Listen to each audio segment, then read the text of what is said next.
Welcome back, Coinaholics. If you got a little bit of time, go ahead and join your boy BlueRidgeSilverhound. I'm your host, Sean, and today we're going to talk about the Pocket Change Market Report for April 4th of 2020. In these trying times, are people actually still buying coins? Well, I have like 18 coins to talk about, and I can honestly say yes, there is still quite a market out there. And if you're looking to pick up a little bit extra cash as a result of a find that you just happen to come across in your change, or for you avid roll hunters out there, I'm happy to say that there's quite a few buyers still available for this, and I would expect to see this continue and ramp up, especially when the stimulus checks drop here in the next 10 days or so. We're going to see people just inject more money into collectibles and just various essential and non-essential things out there. So, again, this is for April 4th, 2020. Glad to be back to be doing one of these reports. It's one of my favorites. This is your first time here. Welcome. Feel free to hit the like, share, subscribe. By all means, go for it. Again, hopefully you enjoy this broadcast. Now, all the sales in the Pocket Change Market Report predominantly are going to be raw coins. Okay, there's going to be no special grading needed on just about all of these. There is one exception, however, on the list, and I saved it for last. But if you have a coin and you just want to go ahead and introduce it into the secondary market, like on eBay, that's my preferred choice. Then that would definitely be the way to go. All right, so these are all live sales within the last day or two. Again, a very robust market in spite of what's going on. But I also have my pointer. Okay, you can see my little mouse pointer wiggling on the screen. That'll help us kind of pinpoint things that you probably want to keep an eye on as you go through your coins.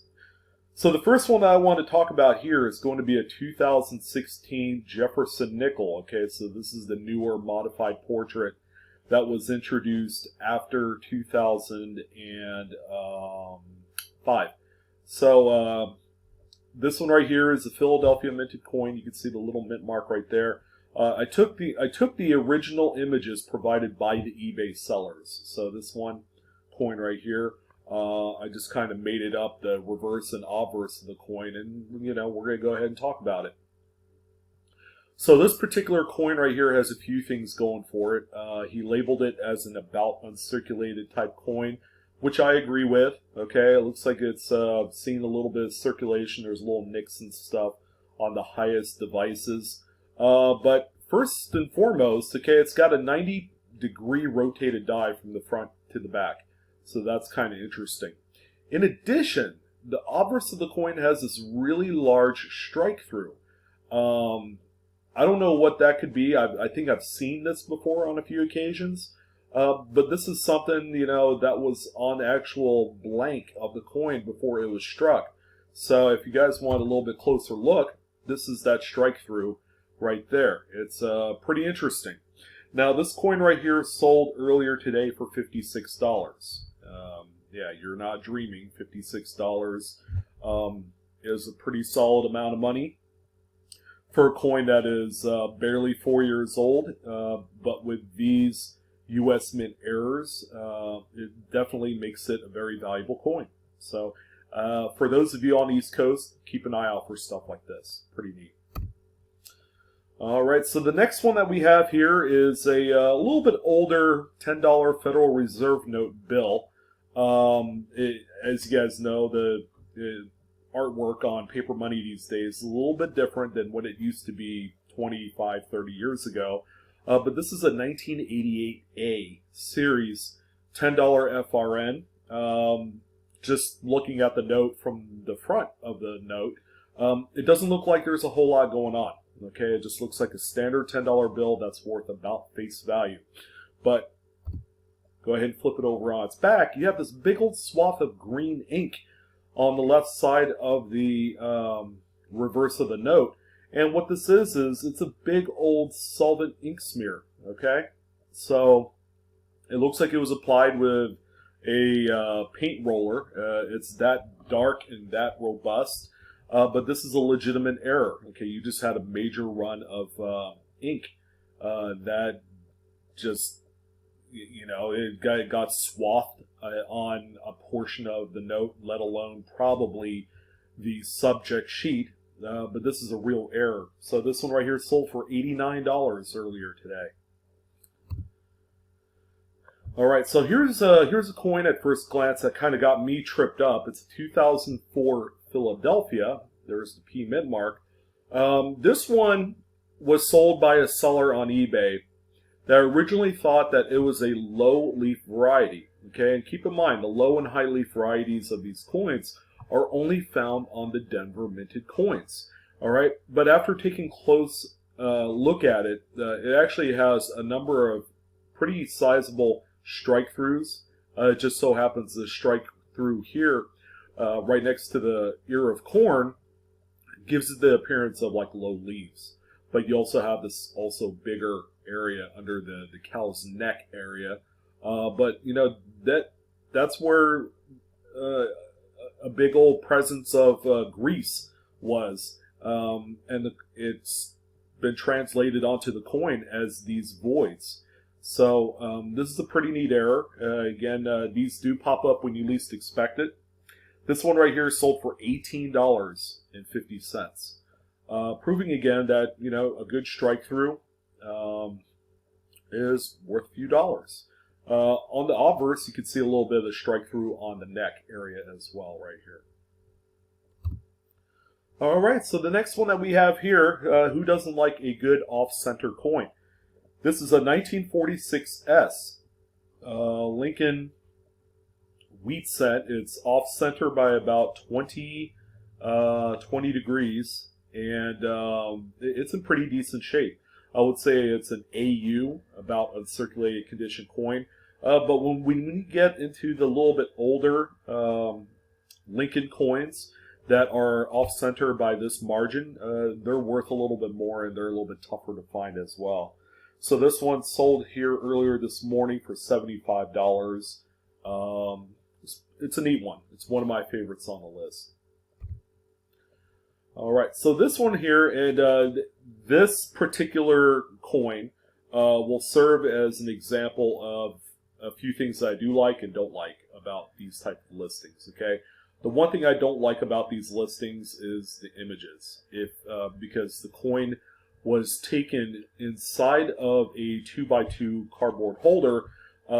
Keeping in mind, when you take images and you have a really strong light source, whatever it may be, that's going to translate into a lot of reflection. So you're going to lose a lot of the details of the coin as you're taking images. Okay, especially when it comes to prominent diagnostical areas for errors and varieties. You want to make sure that you're able to see in your images everything that you're trying to sell about the coin. So this right here is a 1959 Lincoln Memorial cent. The front looks better than the reverse. The reverse is very out of focus. Okay, it might have something to do with the feedback generated from the reflection that you see here at the bottom of this 2x2. But this one right here has two rim clips. So you have this one right here, and then you have another one right here. On the reverse, you have that same one, and then the other one here as well. Fortunately, these rim clips were identifiable even through these images, and because of that, it sold for $6.50. Okay, so a coin, especially with multiple clips, which one single clip is not rare in itself, but when you come across a double clip, triple, that's where they begin to have a little bit more value than the norm. All right, so I've overlooked quite a few of these during the releases of the state quarters of like 2005 and 2006, where a lot of die break cuts generally have popped up before. This is a 2006 Colorado state quarter. It's a Philadelphia type, so it has a P mint mark. But if you look on the reverse, there's a big die break cut right here at about the 9 o'clock position. Okay, these are valuable. It's just a chunk of the die had fallen off after so many strikes. So this one right here sold for $6.55. Not bad considering it's a coin pulled directly out of circulation. It grades no better than a high XF, maybe a low about uncirculated condition coin. But still, sold for between $6 and $7. You can't go wrong here. All right, so this one's pretty neat. It's a 1999 Philadelphia, as you can see here, Jefferson nickel. All right, it's in pretty good shape. I would peg this one to be kind of like a low mint state type coin, like a 62, 63. But this one is an uncentered broad strike. Okay, so you can tell that there's more material on one side of the coin, with the absence of a collar when this thing was struck, and it's not centered completely on the coin. All right, so this one right here sold for $17 April 3rd. So this is a sale from yesterday. But these pop up when you least expect them. They are going to be slightly bigger than a standard Jefferson nickel coin. I've come across a number of these actually in rolls, and you'll see them kind of like pop out a little bit on the paper roll. You would think that there's probably a different kind of like foreign coin in there that's slightly bigger. But when you open it up and see an uncentered broad strike like this, it's a pleasant surprise, nonetheless. All right, so here's one of my Jim Dandies. This is one of my favorites. If you guys remember, about a year ago, I came across some of my personal stash of 2018 D Lincoln cents. Went through the rest of my rolls because of the discovery of the doubled ear variety of this coin, which is a Wexler's double die variety today. All right, so it's a legitimate double die variety that you could find on Denver minted coins. Hooray! It used to be really difficult to find stuff like this on Denver minted coins, but 2018 signified, kind of like a changing in the guard of, what you could find. And the doubled ear Lincoln for 2018 Denver is one great example. Okay, so this is DDO number 1. This one is a nice kind of brilliant uncirculated red type coin. This one sold for $14.29 yesterday. Okay, not too bad. Keep an eye out for these, especially you folks that live on the West Coast. All right, so here's a low-key type coin. Okay, this error right here is a 1997 Lincoln Memorial set. As you can see on the reverse, it's got some of these scratches that are very parallel to each other. These are actually, I believe, to be feeder finger damaged areas where it's scraped up on the die before the strike. So this one right here is a nice, pleasing mint state red. Okay, probably on the lower end. But this one right here sold for $6.99. Okay, so just again goes to show you that some of the most interesting coins, with these type of file-looking lines or whatever, are desirable on the secondary market. All right, so here's another cut die break. It's a 1983 Philadelphia Jefferson nickel. So this one right here has a cut die break right over the words "we" and "trust" on the obverse. These, again, are very widely overlooked as being anything else other than an error. Some would say, oh yeah, someone could easily add that blob on there. Okay, yeah, they could, but is it worth the time and trouble? No, it's not. This is a result of just a piece of the die falling off pre-strike. All right, and a number of coins do get struck with this this void in the die, which translates into a big blob somewhere on the rim of the coin. So it could be here, it could be down here at the bust, it could be here, it could be on the reverse, anywhere on the edge. This one right here sold for $29.95 or best offer. So I would say it's probably between like $20 and $25 sale right here. Okay, not bad.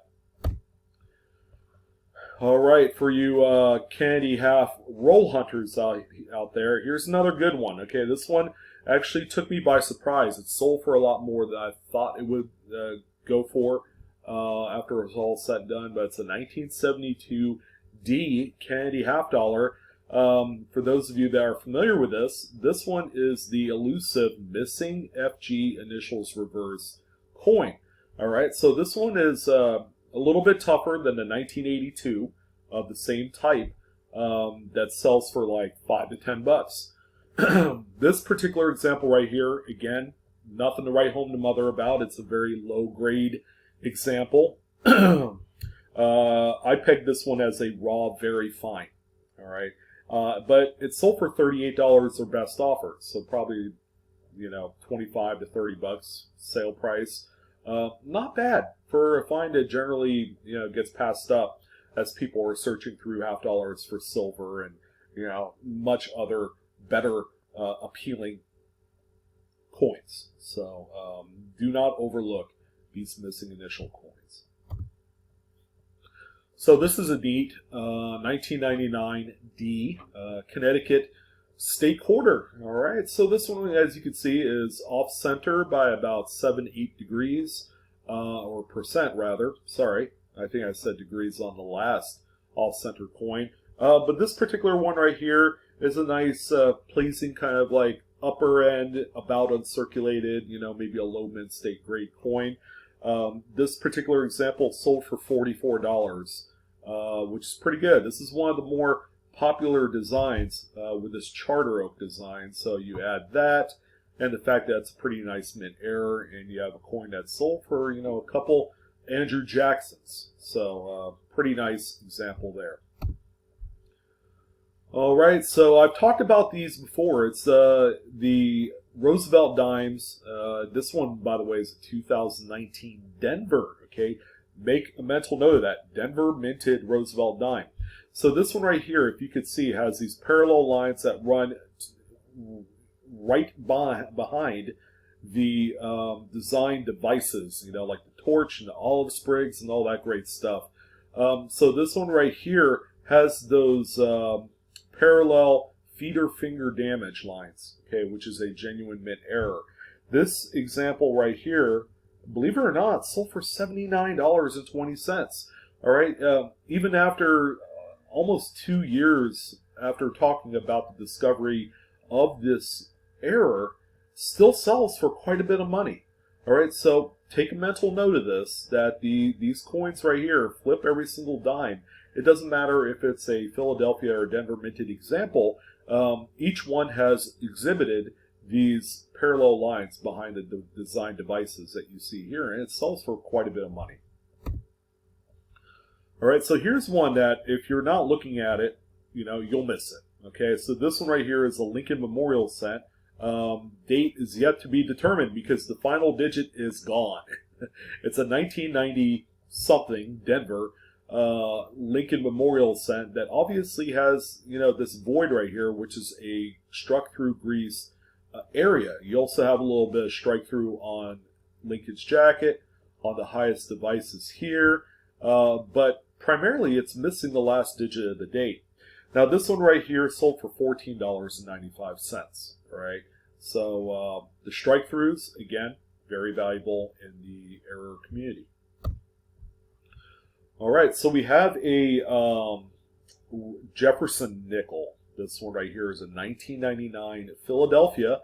Only this one right here is a near-centered broad strike. Okay, and this thing has been pancaked out. The coin is much larger than a standard Jefferson nickel. So this one right here got absolutely flattened. If you wanted to see a comparison between a $quarter and a Jefferson nickel, they're just about the same size. So, it's pretty miraculous. I would say these are probably some of the least likely type of coin errors to find, but they do pop up on occasion. By the way, this one sold for $36.98 yesterday. All right, so we got another Lincoln Memorial cent. This one has a copious amounts of strike through on the obverse of the coin. The reverse looks in pretty good shape. It's still very strong. We don't see a weakened devices on there, but you can totally tell that there is a large swath of grease on the hammer die.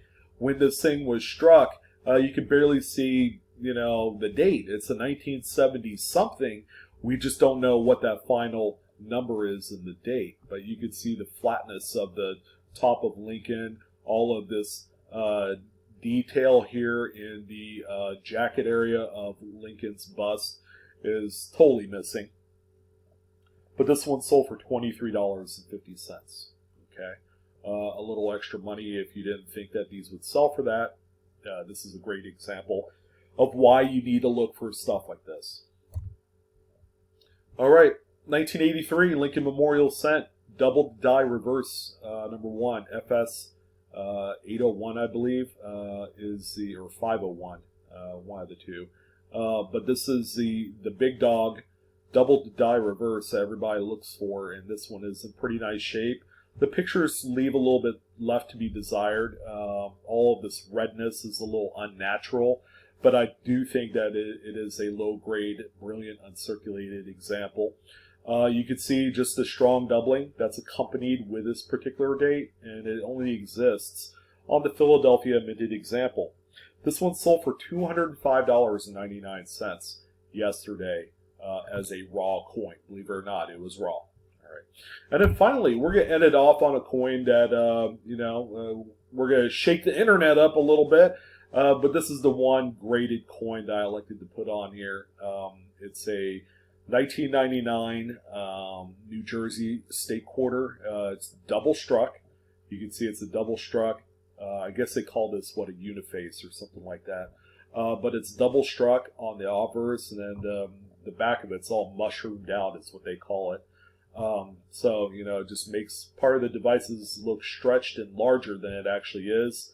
But this is a really neat coin. This one sold on April 1st, a few days ago, for $1,249.97. It's a very expensive coin. This one also grades out NGC, Mint State 65. They have a double struck with the second strike 45% off center. All right, so that's what that looks like there. But that's going to conclude it for the Pocket Change Market Report for, I guess, the week ending April 4th of 2020. Hope everyone's doing well. Welcome back to a little bit of coin talk here on Blue Ridge Silverhound's channel. Again, I'm your host, Sean. Again, feel free to like, share, subscribe if you haven't done so yet. We love talking about coins and ways to make a few bucks, especially in these trying times where not a lot of people are working. All right, so it was truly a pleasure talking about this gallery lineup of coins, and I want to thank you guys for watching. You guys have a wonderful, safe day, and I'll see you on the next one. Take care, Coinaholics.